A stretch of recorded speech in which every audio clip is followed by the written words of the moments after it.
background looks like in front of the bio wall. Oh yeah. It is, but it's a Carleton University version. Oh, no way. It's funny.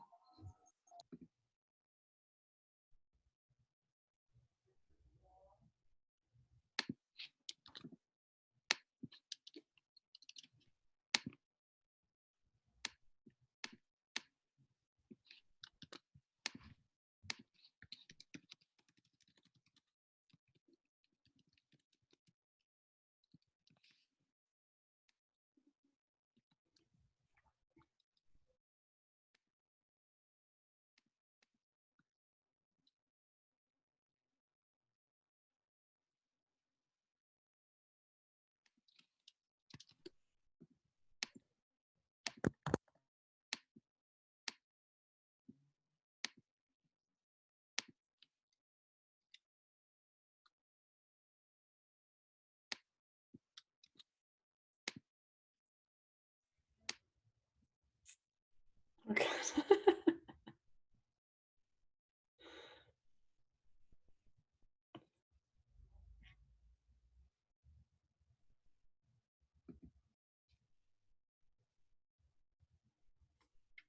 Melissa's joining.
Hi everyone, welcome to the AC Always Connected Power of Plants workshop. We're going to be getting started just after 5 o'clock.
Hello, everyone. Welcome to AC Always Connected, the Power of Plants. I'm Leanne. I am the events programmer for the AC Hub at Algonquin College. We are joined today by Emma Terrell, the urban botanist.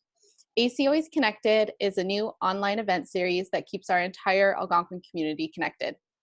Before we get started, we're going to share a couple of housekeeping items. We kindly ask you to keep your microphone muted during the presentation. However, we encourage you to keep your cameras on for some face-to-face time. Along the bottom of your screen, you will find a button entitled Participants. When you select this option, a pop-up window appears on the right-hand side of your screen. Following Emma's presentation, we welcome you to ask questions in one of two ways. The first option is to type your question in the chat portion of the Participants tab, and I will read it out loud on your behalf. The second option is to press the raise hand button and be called on to ask your question live. We're going to start the question period after Emma's presentation is finished. And to kick off today's event, we would like everyone to now open the Participants tab along the bottom of the screen. In a couple of seconds, I'm going to share with everyone a fun question to answer. We would like everyone to answer the question by typing in the chat, but please wait to press send until we say so, because we're all going to send our answers at the same time. So if everyone's ready, the question is, are you a plant parent, a pet parent, or both? So give everyone a chance.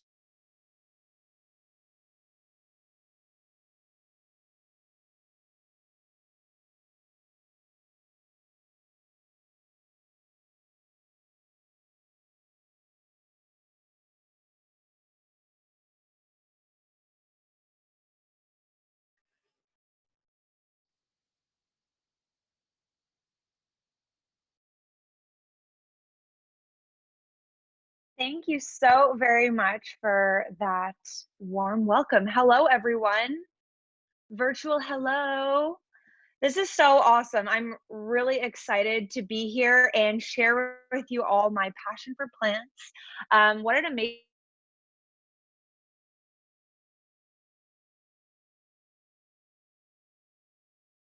tune in today and, do a little bit of self-work, learn something new about plants, and hopefully by the end of it, you will have something to take home with you. You're already home, I guess. Normally, I'm doing events in person, but hopefully you'll have some amazing tips to take home to your plants that you already have at home, or if you're looking to get some plants for your space, we're going to be discussing all of that.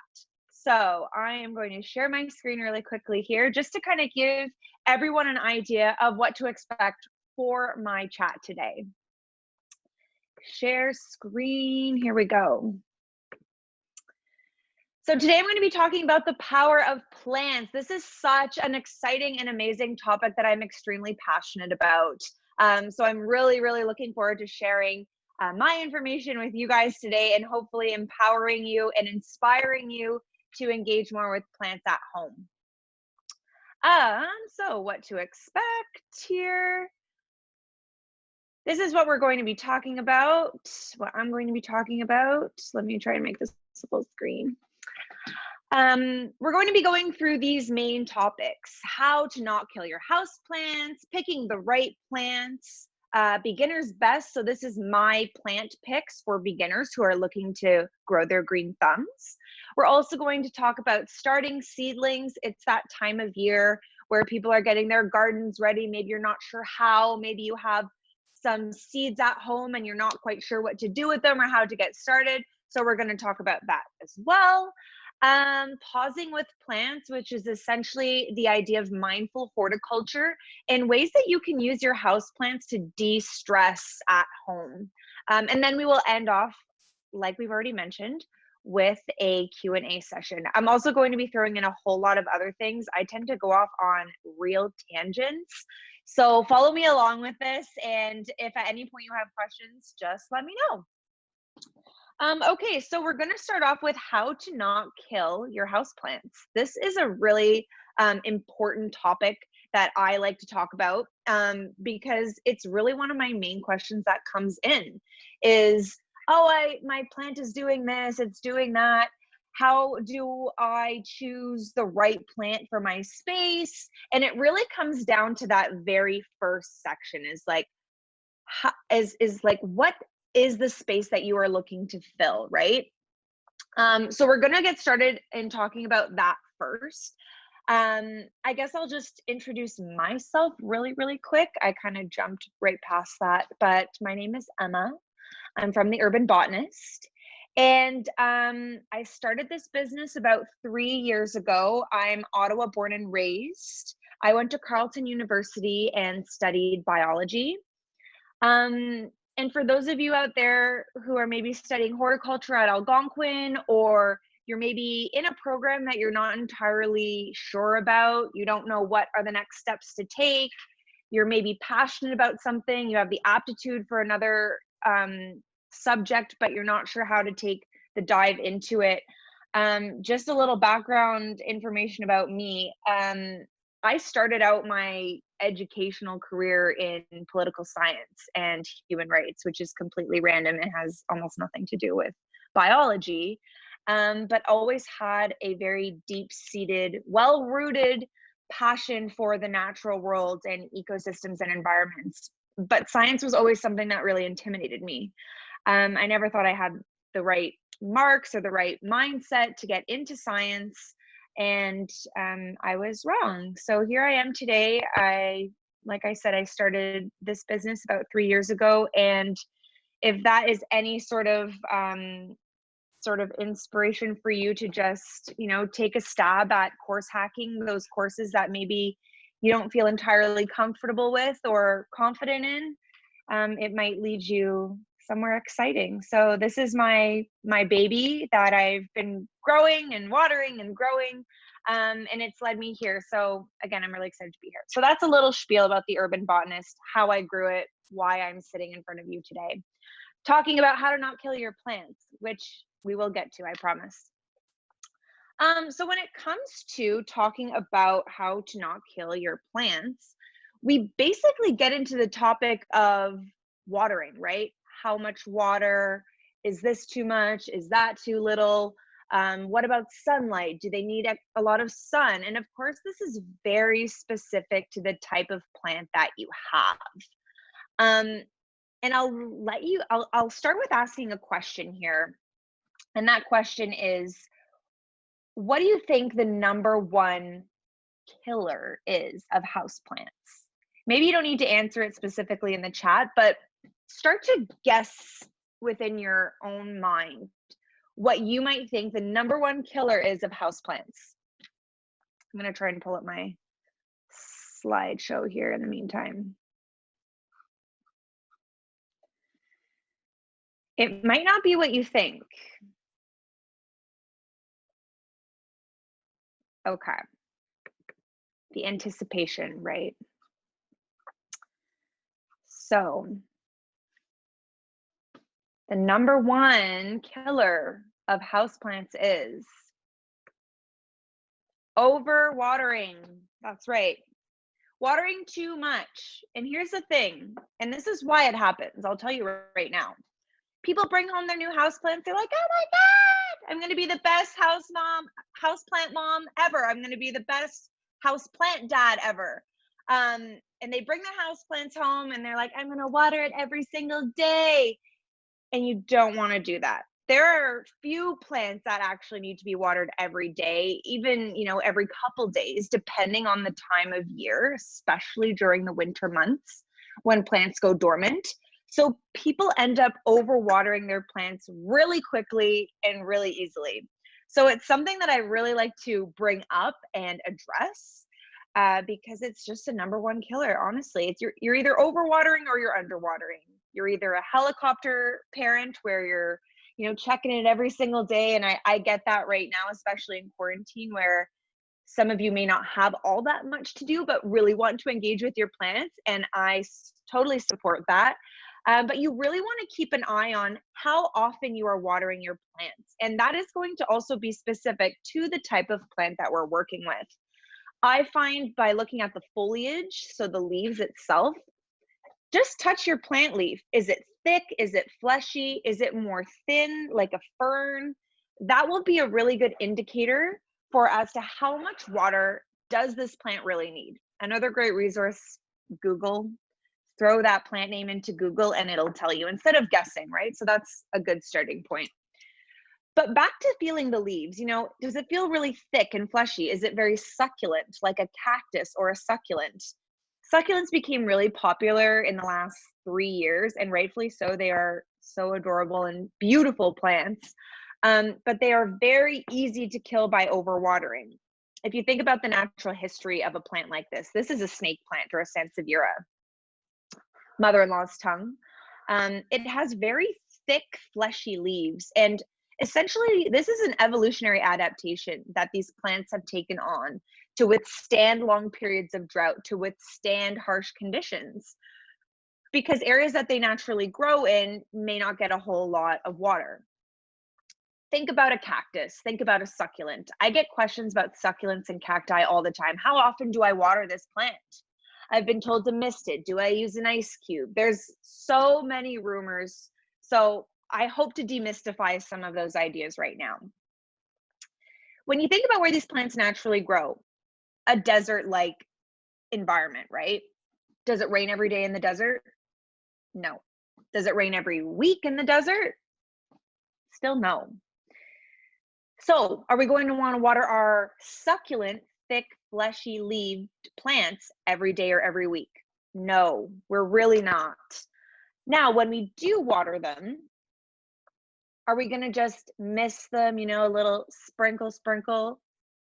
In the desert, when it rains, it's a torrential downpour. And that's because they've gone for so many weeks of drought. So when you're watering something like this, make sure that you have drainage holes in the bottom of your pot always to avoid overwatering and root rot. But when you're watering your plants, you do want to make sure that you're giving a nice, good, thorough watering, because that's what these plants are really going to appreciate. The reason why they can go for such extended periods of time is because these big, thick, fleshy leaves, and same with a cactus, they're an entire stem organism, essentially. That's all a big water reserve. So they're able to pull from that reserve during their extended periods of drought. So I hope that has helped clarify watering. Another kind of a succulent style plant is ZZ plant. We're going to talk more about all of these plants as I go on, but these also have really thick, fleshy leaves. So that's a really good indicator if they're waxy, that they probably don't need to be watered all that often. Another really good rule of thumb that I like to let people know, and I pretty much use this rule of thumb for almost all of my plants, is the 2 knuckle rule. So what I'll do is I'll stick my finger into the dirt up to 2 knuckles. And if I feel that up to 2 knuckles, the soil is completely bone dry, I won't water. Or sorry, I will water. I will water. If it feels like it's a little bit moist, you're still feeling a little bit of that moisture in the soil, you're going to step away, okay? So once again, if you're feeling bone dry within those first 2 knuckles, you know it's time to water, and the plant can actually take some more water in. And then on the other hand, if you're still feeling a little bit of moisture, you can just hold off for a couple days. Now, of course, this is going to be different depending on the time of year, right? Right now, we're getting a lot more sunlight. Our plants are photosynthesizing a lot more because the days are longer. So the soil is going to be drying out quicker. Now think about, I don't want to bring this up because we just got through it, but think about the winter. The days aren't as long, so there's not as much sunlight. The plants don't need as much energy, aka water, to help make their energy at least. And actually, also plants go into a dormancy period throughout the winter. So you're not going to want to fertilize your plants during the winter. You're also not going to want to repot your plants during the winter. This can really stress them out because it's essentially meant to be a resting phase for these plants, for all of your indoor house plants, with the exception of a few maybe. But that's a really good point to take into consideration when you're buying new plants and you're becoming a new plant parent. And when you're adding new plants to your collection at home, is you really want to focus fertilizing, repotting. We're going to talk more about repotting all throughout the spring and summer months during their grow periods. So that's water. Now, when it comes to sunlight, that's a little bit trickier to answer. And another question that I get all the time is, well, how much sun does my plant need? And it is very specific to the type of plant that you have. One thing that I do like to say is that a plant should be getting as much water within direct correlation with how much sun it's getting. Is it getting a whole lot of sun? Okay, great. You should probably need to water it a bit more. Is it kind of in a low lit space and it's still surviving? Yeah, that's fine. There's lots of plants that do well in low lit spaces. This guy here especially. And having said that, you do want to keep that in mind when it comes to watering as well, is that if they're not getting as much sun, then they won't need as much water either. So I hope that that is helpful there. Now, what I also will talk a little bit about in terms of how to not kill your houseplants is how to choose the right houseplants.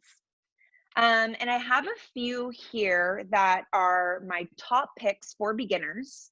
These are, you can kill anything that's living technically, but I like to call these plants, the unkillables. Like literally you could throw these in a basement and they would still somehow grow and do really well. So we're going to talk a little bit about those.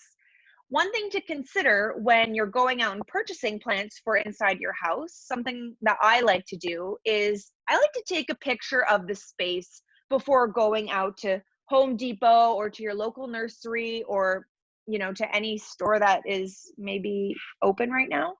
And the reason why I like to do that and why I like to take a picture before heading out is it really helps for painting a picture for a staff member that might be helping you at the nursery or at any of the plant stores that you're going to. It also helps you kind of gauge how big that space is.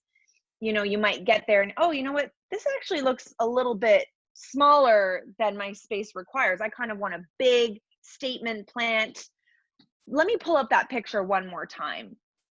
It also helps you recognize how much light is it really getting? Is it bright and indirect? Is it an east-facing window? Is it a north-facing window?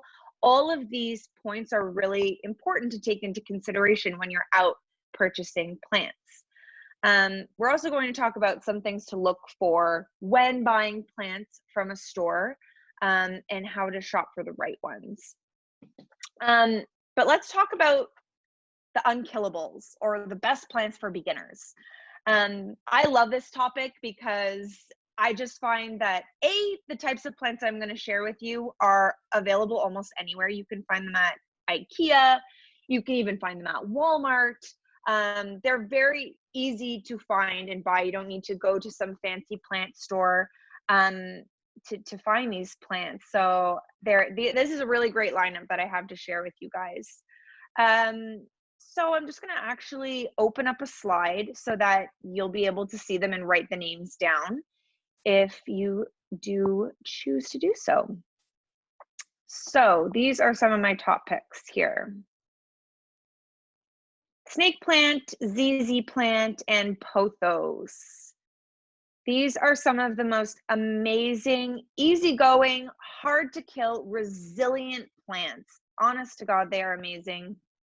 I have some of them right here. This is, of course, a snake plant, mother-in-law's tongue, Sansevieria. There are so many different varieties of this plant, and you see them in a lot of hospitals. You'll see them in shopping malls, airports, because they're welcome to neglect. You can put them in a pot and water it when you remember to, and it will still somehow thrive.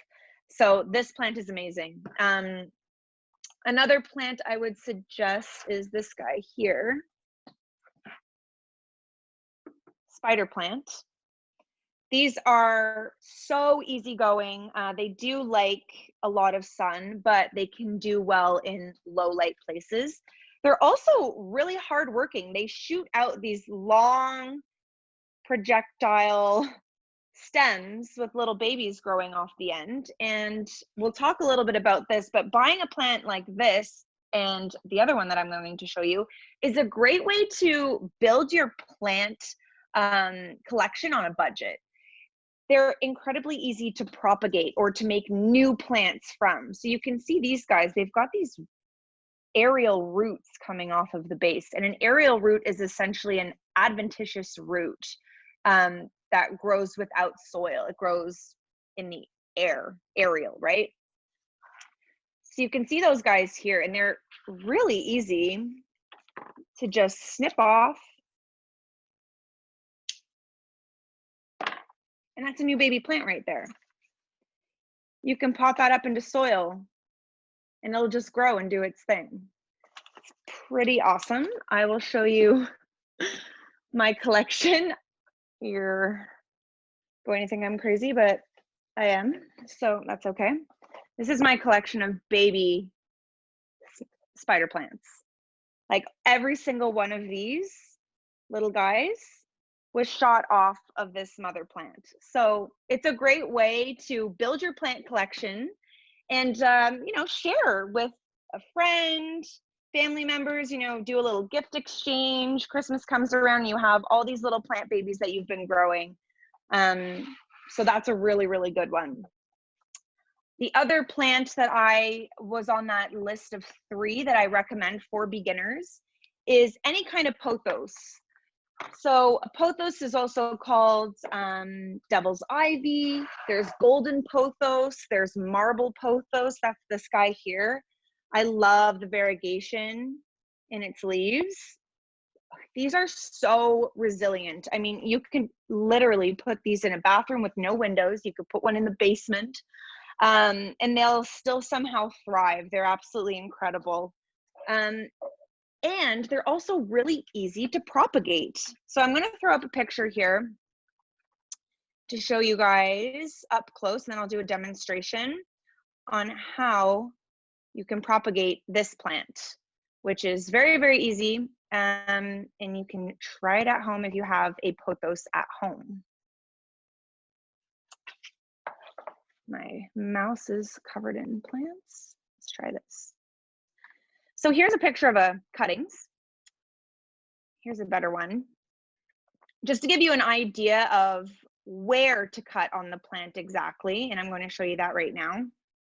So when you're taking a cutting of a plant like this, at least, you want to cut just below a node. And a node is essentially anywhere where the stem or petiole of a leaf meets the main stem. So that would be a node right there. You can actually also see a little tiny root coming off right there, and that would more than likely turn into a root as well. So you want to use a clean pair of shears. I like to cut on a 45-degree angle. Just like that. You're not going to hurt it. And the reason why you cut on a 45-degree angle is because it increases the surface area of this stem, so that it has more of an opportunity to root. Now you can either root these guys in water, you can use some root stimulating hormone powder and try rooting them in soil, but super easy. You can root them in just a vial of clean water. Simple. Boom. This is a great way to grow your plant collection at home. I mean, if you've got a shelf, an empty shelf, this was once empty, and you're looking to fill it up with some little pots, some cute little vials, start propagating. It is the cheapest way to build your plant collection. Here's a pothos cutting that I took weeks ago, and they'll root really quickly. But that's the same thing. You can see the root system that has grown just being submerged in water. It's totally amazing. Plants are amazing. Wow. You know, like how? So I would suggest that. How fun of a project is that to just do at home? This is actually ready to be potted up. When you are transitioning water propagated plants into soil, you really want to make sure that the soil you're using has a lot of water in it. You don't want to use bone dry soil. And that's just because these roots have become so acclimatized to being in water that you really want to make sure that you're not shocking the plant too much when you change its environment. So that's just a little tip for those guys there. Propagating, yeah, it's totally awesome. Everyone should give it a try. It makes you feel so powerful, and it also just makes you recognize how, you know, resilient plants are and how easily able they are to adapt and thrive in any condition. So I think that's really one of the many reasons why I just love plants. Okay. I'll show you a little bit more about watering. Here's a really good example of a plant that needs water. Mind you, this is an Aphelandra zebrina plant, and I kind of like to call these guys a drama queen because I think I watered it 2 days ago and it's not even that dry, but they just like to be dramatic. But you can see how flaccid looking the leaves are. And literally, this is due to the lack of water inside the cells of the leaves. If you think about a cell, think of it as a balloon. And that balloon will either be filled with water or low on water. And that water pressure inside of a cell is called Turgor pressure. I'm not going to go all crazy on you guys, don't worry. But when Turgor pressure is low, meaning that there's not enough water in the cells, it's almost like a deflated balloon. And that's why plants end up looking limp like this. So if you're wondering if your plant needs water or not, this is always a great telltale sign. A sign that your plant has too much water is usually yellowing of the leaves. Essentially, there's nowhere for that water to sort of drain out to. So the plant is just holding all that excess water in its leaves, and it's not a good look. What's the name of that one again? This is called an Aphelandra, Aphelandra. Aphelandra zebrina. They have gorgeous yellow flowers that I'm really hoping she will give me soon. But these are beautiful. Really, really easy plant, just they're a little bit dramatic. Just a little bit dramatic. Okay. Let's talk a little bit about how powerful some of these plants that I've even just discussed are. So several years ago, I'm not sure if anyone has ever heard of this study, but essentially NASA did a clean air study. It was called the Clean Air Study. And basically what they did is they took some of the most common house plants that are found in people's spaces and tested which ones would be the most effective at removing toxins from the air. And when I talk about toxins from the air, I mean the common toxins that you have at home, given off by, soaps and paints, cleaning agents, candles. Candles are a big one.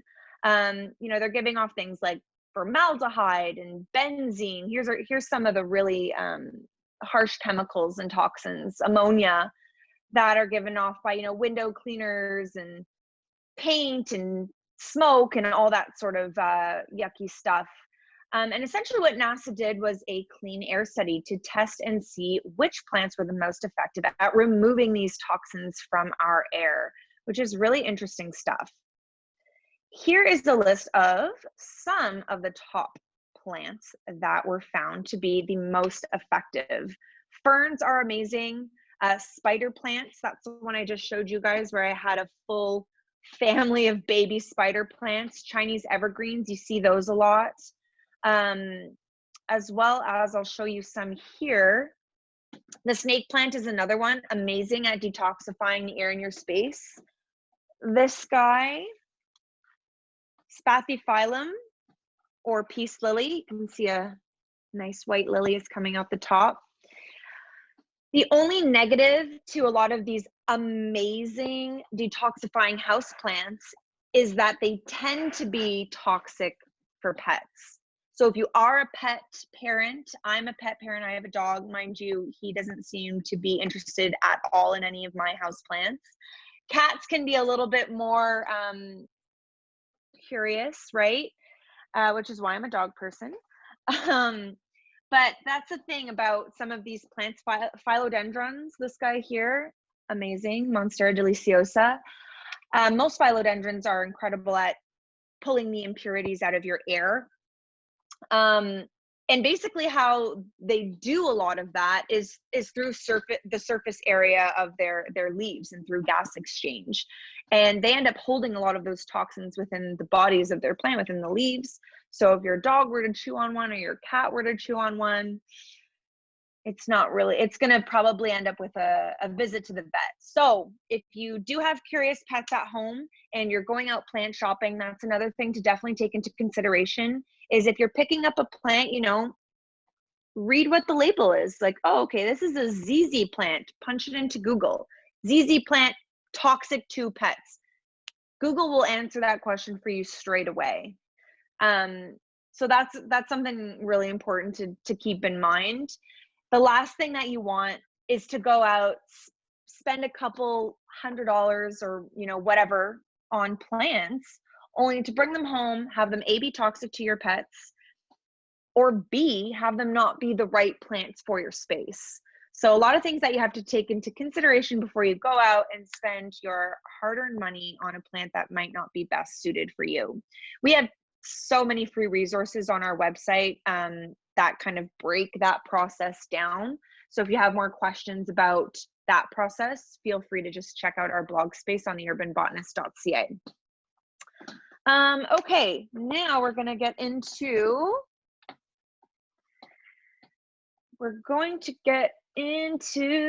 what is next. Starting seedlings. Ooh, it's gardening season. It's the best season. So I thought I would do a little bit of a demonstration on how to start seedlings in an easy fashion. Okay. I'm sure I'm sure a lot of you have just a stack of seeds at home that you're like, geez, I don't even know what half of these things are. And you're like, oh, is this going to grow? Like, who knows, right? There, a lot of people, at least maybe this is just me, but I find that I always have like a random stack of seeds that I've just collected. You do want to keep these in a dry space because, of course, water begins the germination process. So you want to make sure that you're keeping your seeds in a dry space. But when it comes to starting seedlings, it's really quite simple. I would recommend getting, something like this. This is basically a mini greenhouse. For optimal germination, you want warmth and you want moisture. And these basically help lock in that warmth and moisture. So it essentially ends up that your seeds are able to germinate a lot quicker and a lot more efficiently and effectively. I quite like using these little hockey puck soil pucks as well. Basically, you add water and they poof up into these little cute soil pods. This is my Thai basil that I started this about a week ago and it sprouted. Super important to label. I've made this mistake so many times. Use a popsicle stick. These are reusable. You can like wipe them down and reuse them each year, which I love that. But you want to make sure that you're labeling, because even before the sprouts pop up, like without this, I couldn't tell you what that is until, a couple months goes by and I'm like, oh, it tastes like Thai basil. Great. Guess it's Thai basil. But yeah, make sure that you label them. I had this little tag just sitting right underneath my pod before anything sprouted. So that was a good way for me to know what it was. So when it comes to actually planting your seeds, what you can do for some seeds that maybe have a thicker, or a little bit thicker of a seed, you can soak them in water for a little bit, couple hours, just to moisten the seed. But really what you want to do, I'm just trying to open up my little spinach pack. I'm going to plant some spinach. I'm going to get real healthy this summer. You want to moisten the soil first. So I'll just moisten the soil. And you want to make sure that it's able to stick together, but not that but not so much that water is dripping out when you pull it out. So you want it to just be wet enough that the soil sticks together, but there's no dripping, because that would be too wet. When it comes to actually planting your seeds, they're super tiny, right?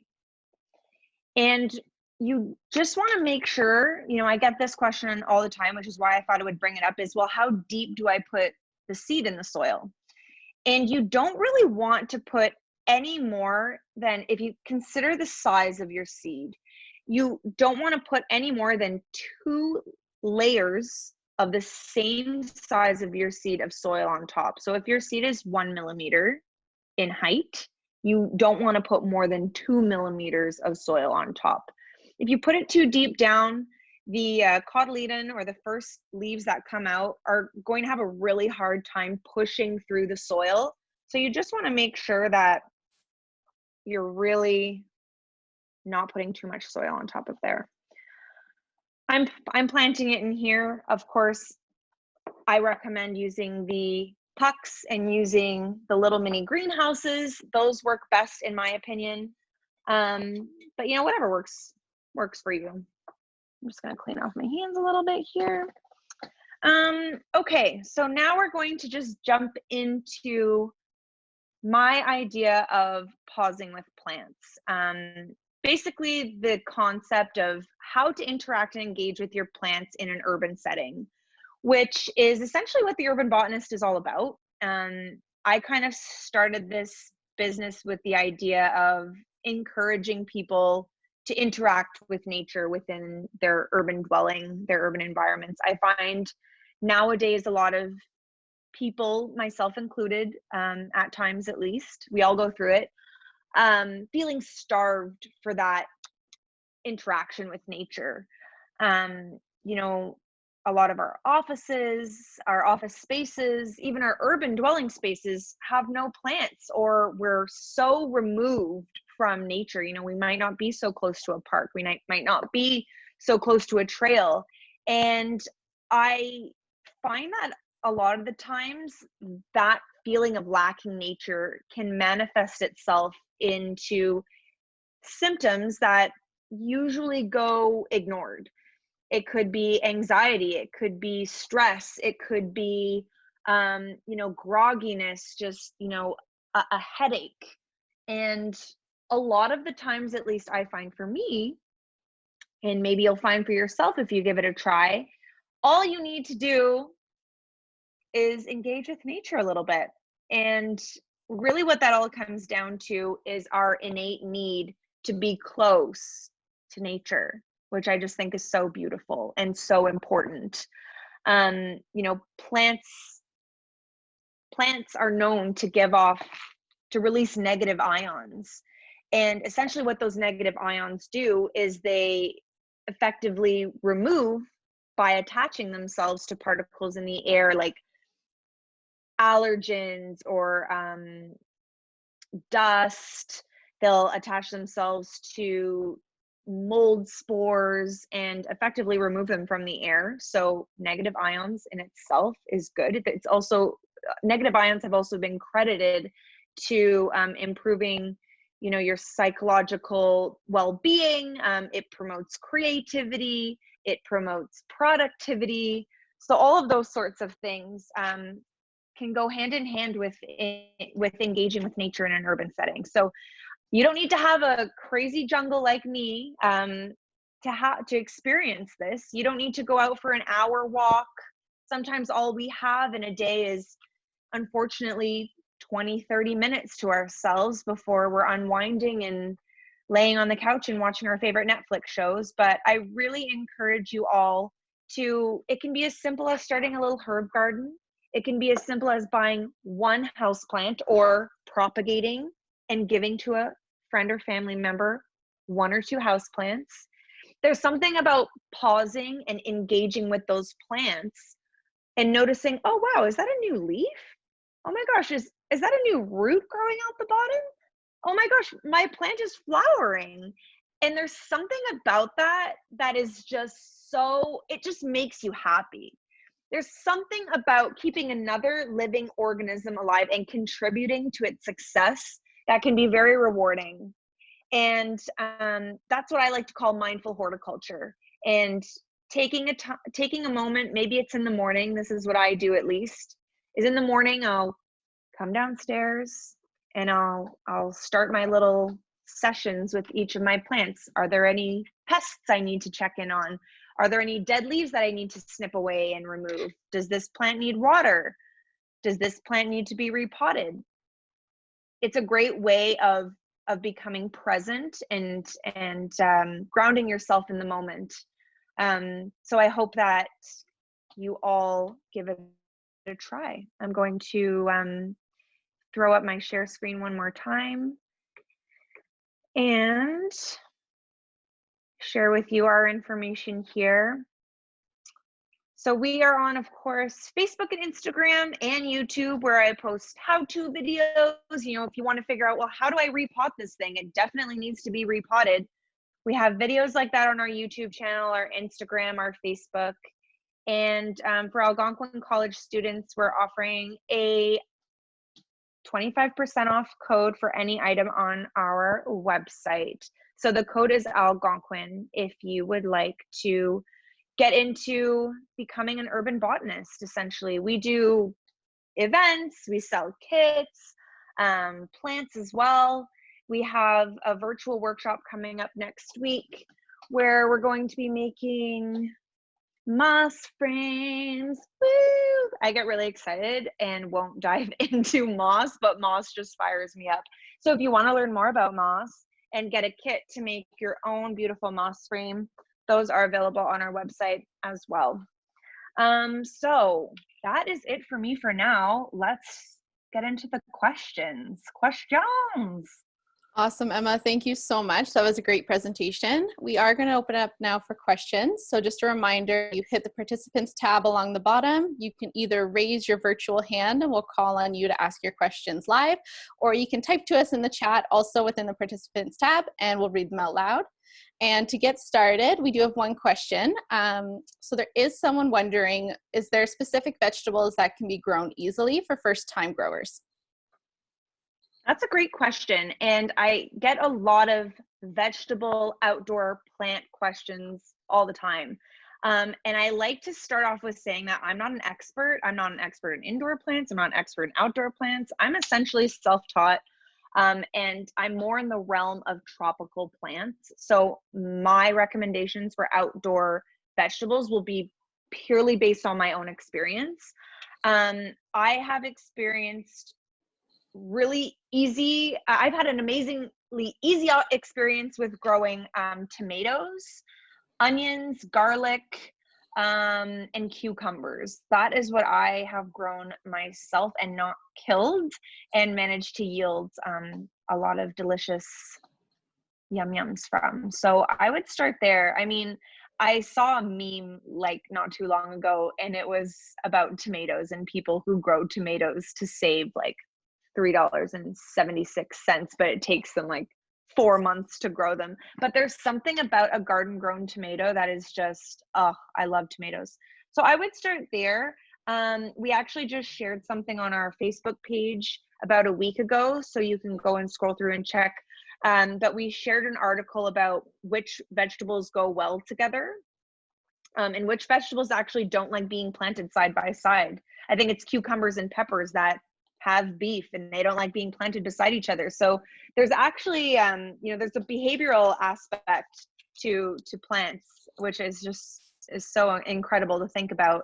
But especially when it comes to gardening outdoors. So take that into consideration. Great question. And on the same lines, there's someone wondering, when's a good time to take the seedlings and plant them outside? Another great question. So I'm growing, these are herbs that I have growing right now. You don't want to put your seedlings outside until they have a really strong stem on them. This is just to help them withstand the natural, just to withstand the weather outside, right? Like all the natural elements, that can really wreak havoc on your little baby seedlings if they don't have strong roots. Like I have this guy here. This is my cannabis seedling. That stem, way too flimsy. So I'm going to wait probably at least 3 to 4 more weeks until this stem is a little bit more sturdy, until the roots are more developed in the soil there before I transplant it outside. So you could get away with putting your little baby seedlings out there, but I like to keep my babies inside as long as I can, until I'm like, you know what, these guys are ready to go. I would say about the 6-week point is a good time to bring them outside. Awesome. Thank you, Emma. The next question, the person's wondering, they have a prayer plant and they're wondering about the high light or low light conditions and whether it can be propagated like a Pothos.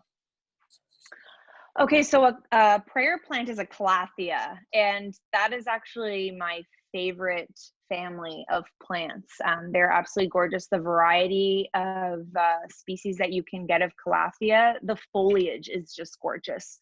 Calathea tend to prefer indirect bright space. You cannot have those in any sort of direct sun, like not even the slightest bit of direct sun, or their foliage will burn. Essentially. And the propagating technique is going to be different for those, depending on how mature the plant is. But I would suggest YouTubing. There are so many amazing plant YouTubers out there that have created a propagating video for every single species of plant. So I would suggest starting there. It's a little bit different for those guys. Yeah. Great, thank you. And our next question is about repotting your plants. Is this an important thing to do, and how do you know when it's time to do so? Amazing question, and I meant to touch on that. So yes, it is important to do. I usually recommend repotting your plants every 2 years, depending on how much sun they're getting, of course, what their growth has been like, of course. When it comes to repotting, you don't want to go any larger for the new pot that you're picking than 2 inches in diameter. So if I wanted to repot this guy, this is a 4-inch pot. It's not ready to be repotted. And I'll tell you why in a moment. But if I wanted to repot this, I wouldn't go any larger than 2 inches in diameter. And why that is because if you're putting a small little plant like this into a large pot like that, the roots are going to be stressed out. They're not going to be getting the nutrients and the water and everything that they need by being in such a large pot. Also, it's very easy to overwater a plant that's in a large pot like this, and then the roots end up getting root rot. Some good ways to tell if your plant needs to be repotted is, overall, does it just look crammed in there? If you were to take the plant out of its pot and look at the root system. Now, ZZ plants really like to be pot bound and root bound, but if you're seeing this, actually this guy's perfect. This guy needs to be repotted. This is also another great thing to look at when you're shopping for plants and to take into consideration is, should I get a pot for this plant if I'm going to buy it? Well, let me take a look at the roots. And truly, this is really easy to do. You just give it a little wiggle. Look at those roots. This bad boy needs to be repotted ASAP. When you're repotting, you really want to massage the root ball. So that means very gently kind of breaking up the root system, not actually breaking any of the roots, but just massaging and loosening the roots, so that when you do repot them into a new pot, which should always have drainage, that the roots are able to kind of explore and grow into their new home with ease. Now, if you're buying a pot that doesn't have drainage holes in the bottom and you can't make drainage holes for them, I would suggest leaving them in their nursery pot like this, which is fine. And then kind of taking them out, watering them, letting them drip dry, and then putting them back in, it's called a cache pot. So that way there is still drainage. You're not going to end up with root rot. You're not going to end up with a pot that has water up to here because you kept watering it and you're not paying attention, right? So you do want to make sure that there are drainage holes in the bottom. Hope that answers your question. Awesome, Emma, thank you. There were a bunch of questions in the chat about repotting, and I think you've answered them all. There is a question about overwatering. Is there a way to help a plant that you've overwatered, bring it back to its glory? That's a great question. I have the perfect example, but it's upstairs. I bought a plant the other day at Rona because it was a plant that had been on my wish list for a very long time. And I did my check of it. Does it have any pests? It didn't look super happy. And the reason why it wasn't super happy was because it had been overwatered. I took the cash pot out of the ceramic white pot, and there was about 2 inches of water in the bottom. So the roots had been sitting in that water for God knows how long. So I'm kind of doing CPR on it right now, trying to bring it back. I think she'll be fine. But what you want to do if your plant is experiencing root rot or overwatering, sometimes what can happen is the leaves will turn yellow. You can cut those away, but you basically want to take out the root ball, remove as much of the wet soil as possible. You can trim away any rotted roots, which would look brown. They would be very soft. You can trim those away and then just pot it up into some fresh, dry, high-grade potting soil. Don't worry about fertilizing it. Don't stress it out any more than it already is. And just leave it for a couple weeks, 2 weeks. You would want to water the top a bit just so that the soil is relatively moist. But essentially the whole point of repotting it into some new soil is so that it's kind of wanting to escape that wetness. And of course, roots love water, but they also love oxygen, and roots need oxygen just as much as they need water for the plant to survive. So you're basically reintroducing that into their environment. So I would suggest doing that. Awesome, Emma, thank you. And being conscious of time, we just have time for one more question. And for those who've got questions in the chat that are very specific to their certain plants, or you got more questions to follow, I just put the links to Emma's Instagram and website. She's also on Facebook and YouTube, so you can get in touch with her directly about specific plants. And the one I'm going to go to is for any recommendations for growing vegetables inside as opposed to outside. Is there any that you'd recommend? And maybe touch on herbs a little bit if they're more inside friendly. So when you're growing inside, depending on what your setup is, and this goes for anything that you can potentially grow outdoors, right? Even cannabis, you have to think about how much space you have and how much space those vegetables are going to take up. Are they tomatoes or are they corn where they're going to grow out of control and you only have so much space? So you really have to take into consideration how big do these vegetables get that you're looking at growing. I find most vegetables do get rather big, so that's why people tend to just grow herbs inside. I grow herbs inside. That's absolutely no worries. I've grown every type of herb indoors and have had no issues. I love growing bay leaves, rosemary, basil, I've got every type of basil on the friggin' earth growing right now. But my recommendations for those is just make sure that they're in a sunny spot. Definitely make sure they're in a very sunny spot. I find that some of my herbs, especially mint, doesn't tend to do so well unless it's getting bright sun. And you need to keep an eye on its pot size because these herbs are growing at probably a pretty quick rate because it's sunny out, because this is the growing time. You want to make sure that they're not outgrowing that pot too quickly. So this would kind of negate my 2-year rule, which doesn't really apply for herbs, especially if you're wanting to grow inside, which I would assume you'd want to do that relatively long term. So yeah, just keeping an eye on the drainage and on pot size. Yeah, I hope that was helpful. Great, Emma. Thank you so much. Your presentation and your Q&A today have definitely been more than helpful, and we super appreciate your expertise and you sitting with us today. That is all the time that we have today. So I just wanted to say on behalf of the AC Hub, we want to give a huge thank you to all the attendees who participated today in our AC Always Connected event.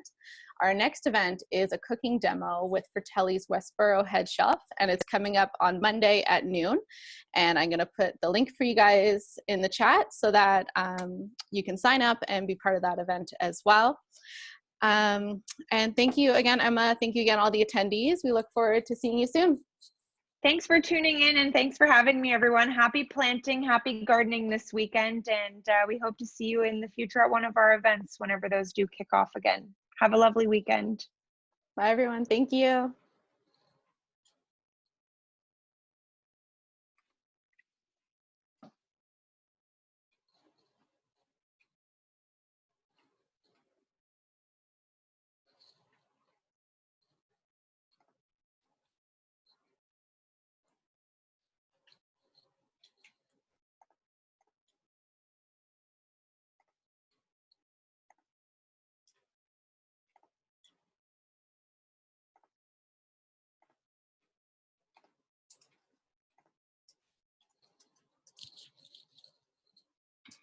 That was great.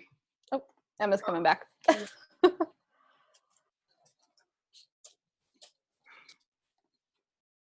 That was awesome, Emma. Thank you so much. Oh, I don't know if you can hear me yet. Sorry, I wasn't sure if I was supposed to like leave or not. No, we'll just do a tiny debrief, but thank you so much for everything. That was great. Perfect.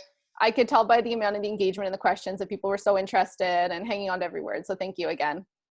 I feel like I talked a mile a minute and I tried to slow myself down a few times. I was like, slow down.